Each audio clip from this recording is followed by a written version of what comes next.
Obrigado. Lídia Brito continua aqui conosco para nós conversarmos com o Marcos Steiner, ele que é do Instituto Piauí Previdência. Lídia também participa dessa entrevista. Seja bem-vindo aqui ao nosso estúdio, doutor Marcos Steiner. Bom, vamos ajudar o telespectador, então, a entender a gravidade do que está acontecendo. Não aprovar uma reforma da Previdência do Estado do Piauí vai implicar em que para as contas públicas? Primeiro, o aumento do déficit. A gente estima que com a reforma, claro que existem outras medidas que a gente vem tomando, que a gente já tomou, mas exatamente com a reforma... Eu vou só pedir um minutinho para o doutor Marcos Steiner, porque o microfone do senhor não está ajustado. Nós vamos pedir a nossa equipe para fazer esse ajuste, para que a gente possa continuar aqui a entrevista. O doutor Marcos Steiner, que é presidente do Instituto Piauí Previdência, vai trazer então detalhes para nós sobre a necessidade de se ter uma aprovação imediata dessa reforma e garantir, portanto, saúde financeira ao Estado do Piauí. Lembrando que a Previdência do Estado possui um déficit de 1,2 bilhão por ano atualmente. Agora sim, doutor Steiner, com a aprovação dessa reforma, a gente pode tentar evitar que esse déficit aumente? Olha, a expectativa de arrecadação com a reforma, no ano, se a gente, claro, aprovar esse ano, já 90 dias do ano seguinte, chega perto a 150 milhões no final do ano. Quer dizer, é preciso deixar claro para quem nos assiste que esses 150 milhões, quando eu diminuo o déficit, é dinheiro que fica no cofre do Estado para ser aplicado na saúde, educação, infraestrutura, inclusive até no próprio aumento do salário dos servidores. Então, é um recurso que é mais do que urgente para o Estado do Piauí. Hoje o Piauí está prevendo para o ano que vem investimento da ordem de 128 milhões. E vai pagar 1 bilhão para a Previdência. Sim. Se resolver o déficit, o dinheiro vai para esses investimentos, por exemplo. Já é um dinheiro para esses investimentos, além de outras medidas que a gente vem tomando, como a Previdência Complementar. Não é que a reforma seja a solução para o problema, mas ela ameniza, ela já traz, no conjunto que está aí, o governador lutou pela sessão onerosa, ele foi que capitaneou todo junto aos governadores do Nordeste para que esse recurso viesse para a Previdência. Então, nós estamos, além disso aqui, trabalhando outras frentes. Agora, a reforma, ela hoje é necessária. E deixa claro, Joelson, que é interessante dizer, temos que discutir. Mas a gente está exatamente trazendo para cá o mesmo projeto que a Emenda 103, que foi amplamente discutida. Aliás, que desde o governo Temer vem se discutindo a Previdência. O que nós fizemos, o texto, ele é praticamente igual à Emenda Constitucional 103, o teor, inclusive a normativa, o ensaio, o objetivo. Alteramos naquilo que podíamos amenizar, digamos que as regras de transição. Pra você ter ideia, alguma regra de transição do governo exige 2 anos, nós diminuímos para 1, para entender. O governo exige lá no pedágio que pagaria 100% daquilo que faltaria para aposentar, nós reduzimos 50%. Tiramos agora os militares que teriam alíquota já de imediato, tiramos por quê? Por questões de razoabilidade, porque já em janeiro vai ser sancionada a lei dos militares. Então, como a própria Emenda 103 diz que a responsabilidade por legislar para os militares é do governo federal, nós deixamos que o governo federal legislasse. Então, entenda, trouxemos outra regra de transição mais leve. Veja, é igual, a discussão já está posta. E a economia, ela tem que ser mais do que urgente. Ou será que não tem urgência em se ter recursos suficientes para a educação, para a saúde, para a infraestrutura no ano seguinte? Nós vamos continuar com esse déficit aumentando cada vez mais para 1.200, 1.300, de tal forma que vai chegar um dia que o próximo, se não o governador, mas o próximo governador vai optar. Hoje eu pago quem? O inativo, o pensionista ou o ativo? A gente pode chegar a esse termo. Nós estamos trabalhando para que isso não aconteça. Tá? E é interessante ver alguns partidos de oposição que os próprios membros dos partidos de oposição votaram a favor da Emenda 103. Por exemplo? Por exemplo, o próprio PP votou a favor. Né? Você tem estados comandados pelo PSDB também, que já estão trabalhando também a emenda igual à Emenda 103, como o estado de São Paulo, a própria cidade de São Paulo, o Paraná enviou, Goiás enviou. Então, todos eles já estão trabalhando.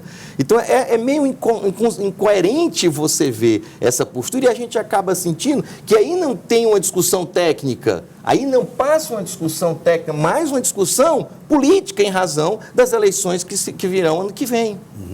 O senhor acha, então, que o impacto aprovado agora, a adequação previdenciária, já poderá surgir no ano que vem, em 2020? Com certeza. Aprovado agora, nós temos 90 dias para a questão das alíquotas, que é a noventena chamado. Após isso, a gente aprova esse ano. Então, você tem janeiro, fevereiro, março, mais ou menos em abril, você já começa a ter uma nova alíquota, uma cobrança já. Isso já tem um impacto direto. O impacto já começa a arrecadar dinheiro para o estado do Piauí. O deputado Manuel Medeiros, isso foi bem claro ao sair da reunião com a desembargadora Eulália. Nós precisamos de tempo para discutir a matéria. Mas a discussão já foi postada. Ninguém está criando aqui uma nova lei. Ninguém está trazendo novos dispositivos. É o mesmo da emenda constitucional número 103. E essa discussão, se o deputado infelizmente não acompanhou essa discussão no Brasil, enfim, eu não sei o que ele estava fazendo nesse período, né? Infelizmente. Vou pedir a Lídia Brito para participar também. Lídia, do cidadeverde.com. Boa tarde, doutor Marcos Stein. Doutor, hoje na Assembleia, a principal reivindicação, reclamação dos servidores que estavam protestando, diz respeito a um artigo da lei que trata da possibilidade de aumento da alíquota de contribuição de acordo com o déficit da Previdência Estadual. Os servidores, eles falam que isso seria a assinatura de um cheque em branco e pedem aí uma negociação maior com relação a esse ponto. É possível que o governo modifique esse artigo que está gerando tanto discussão na Assembleia? Tem uma questão interessante, que é preciso deixar claro essa disposição. Primeiro, isso é um dispositivo da emenda constitucional número 103. Retirando aqui ou não, evidentemente, vai poder ser aplicado. Não há essa questão. Outro aspecto que não está se colocando agora nessa discussão, está sendo trabalhado pelo governo federal, inclusive já tem uma minuta de uma lei de responsabilidade previdenciária, que é prima irmã da lei de responsabilidade fiscal. O que o governo fez? Não incluiremos os estados e municípios, mas com essa lei de responsabilidade previdenciária, eu empurrarei os estados e municípios a serem obrigados a fazer a reforma. Essa é a questão. E nessa lei... Ou faz agora ou faz depois, sim, na marra, vamos dizer. Na marra. Assim. Ou faz em cima, ali, de repente, de uma forma, a troca de caixa, que é difícil, que é complicado. Então, veja, e nessa lei, na minuta dela, já fala da alíquota extraordinária. Na verdade, essa alíquota extraordinária está prevista na emenda 103. É possível o Estado ter essa alíquota extraordinária. Não foi incluída essa alíquota extraordinária. Não foi incluída. A alíquota de desconto A alíquota continua 14%. É evidente que a gente aumentou aí a questão da contribuição dos inativos e pensionistas. É preciso deixar claro e verdadeiro isso. Há um aumento para os inativos e pensionistas, que é daí onde nós vamos conseguir recursos dos 150 até 200 milhões por ano, né, para poder diminuir a Previdência. Mas essa questão da alíquota extraordinária não está no texto. Há uma previsão, como há também uma previsão na própria emenda 103, certo? Então, se está ou não está no texto, não vai fazer diferença. Eu acho que aí, eu volto a insistir, não estamos tendo uma discussão técnica, nós estamos tendo uma discussão política. O senhor acredita também, assim como o presidente da Assembleia, que a Justiça foi induzida a um erro ao tomar essa decisão? Eu não posso entrar nesse mérito do indução do erro, porque eu confesso que eu não participei da audiência que foi determinada na CCJ, ou essa parte que tenha. O que eu acho é o seguinte, há uma urgência. Há uma urgência.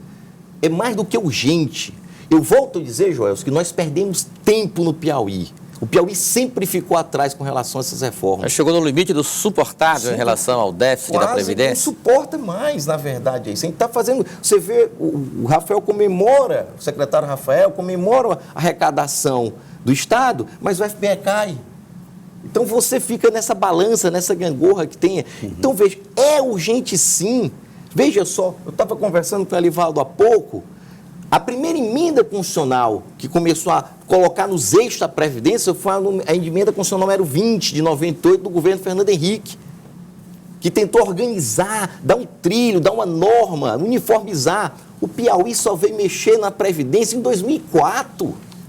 Nós vamos ficar de novo atrasando.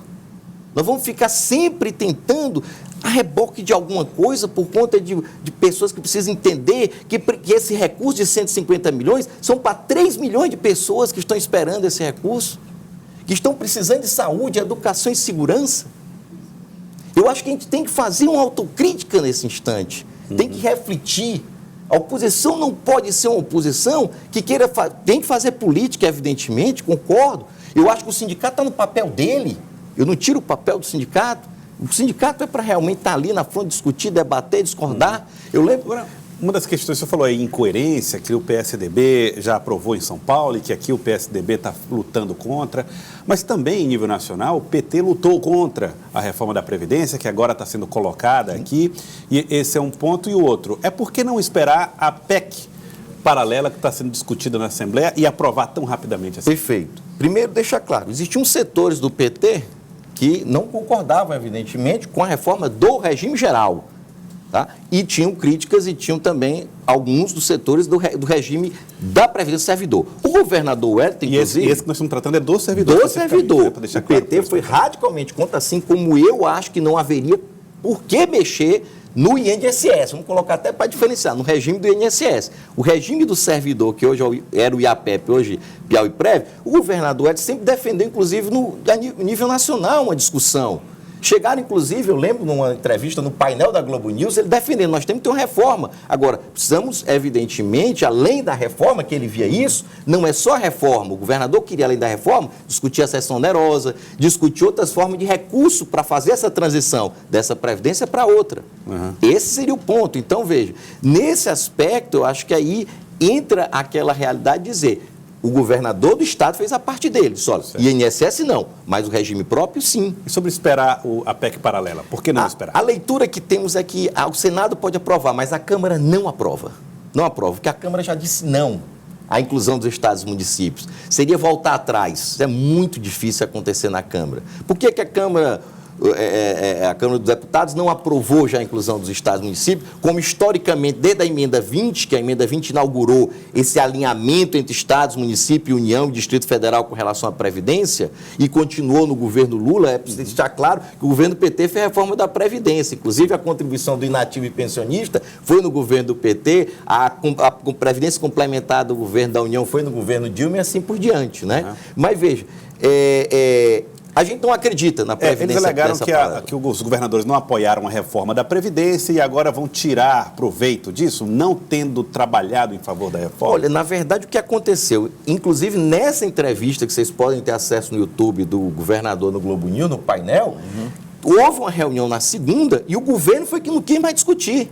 A verdade foi essa, estava tudo certo, para que se sentasse durante a semana e tentasse fechar um acordo. O que queria o governador? Olha, não adianta só a reforma. Além da reforma, nós queremos trazer novos recursos para a Previdência.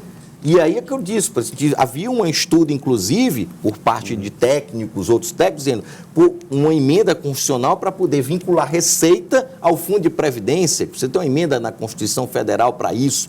Eram umas discussões que estariam, a questão da rediscussão dos royalties do petróleo, era outra discussão, a facilitação para se criar fundos de investimento imobiliário, a securitização da dívida. Então, todas essas pautas estavam na mesa para ser discutidas e dizer, se o governo, evidentemente, nos auxiliar e trouxer essas alternativas, que não era só uma solução para o governo do estado do Piauí, mas para todo o Brasil, todo o município.